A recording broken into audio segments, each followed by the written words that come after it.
और intelligent organ हैं।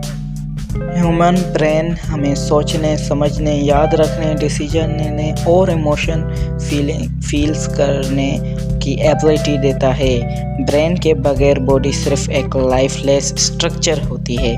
Science के मुताबिक ह्यूमन ब्रेन में 86 बिलियन न्यूरॉन्स होते हैं जो एक दूसरे से इलेक्ट्रिकल और मैकेनिकल सिग्नल के ज़रिए कम्युनिकेट करते हैं। इसलिए ब्रेन को control centre of the human body कहा जाता है।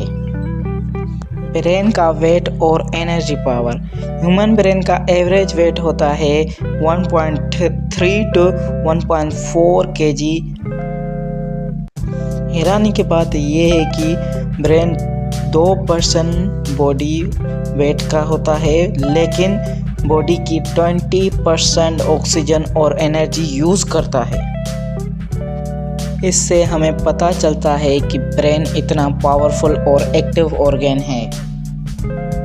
ब्रेन के मेन पार्ट्स। ब्रेन के 3 मेजर पार्ट्स होते हैं: सेरिब्रम, सेरिबेलम, ब्रेनस्टेम। अब हम इन तीनों को डेटा स्पेयरिक्स स्टाइल में डिटेल से समझते हैं।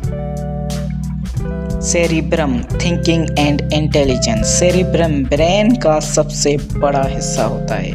ये रिस्पॉन्सिबल होता है thinking and reasoning, memory and learning, intelligence, emotions, voluntary movement. Cerebrum के 2 हेमिस्फीयर होते हैं। लेफ्ट हेमिस्फीयर जो logical thinking, mathematics, language, problem solving, और right hemisphere creativity, music, art, imagination. इसको कहा जाता है लेफ्ट ब्रेन लॉजिकल होता है, right brain creative. Cerebellum balance और कोऑर्डिनेशन। सेरिबेलम ब्रेन के पीछे और नीचे होता है। इसका मेन काम होता है बॉडी बैलेंस मेंटेन करना, muscle coordination, smooth movement control. अगर सेरिबेलम डैमेज हो जाए तो इंसान सीधा चलना भी मुश्किल हो। अब आते हैं brainstem, life support system. Brainstem brain का सबसे सेंसिटिव और इम्पोर्टेंट हिस्सा होता है। ये ब्रेन को स्पाइनल कॉर्ड से कनेक्ट करता है। ब्रेनस्टेम कंट्रोल करता है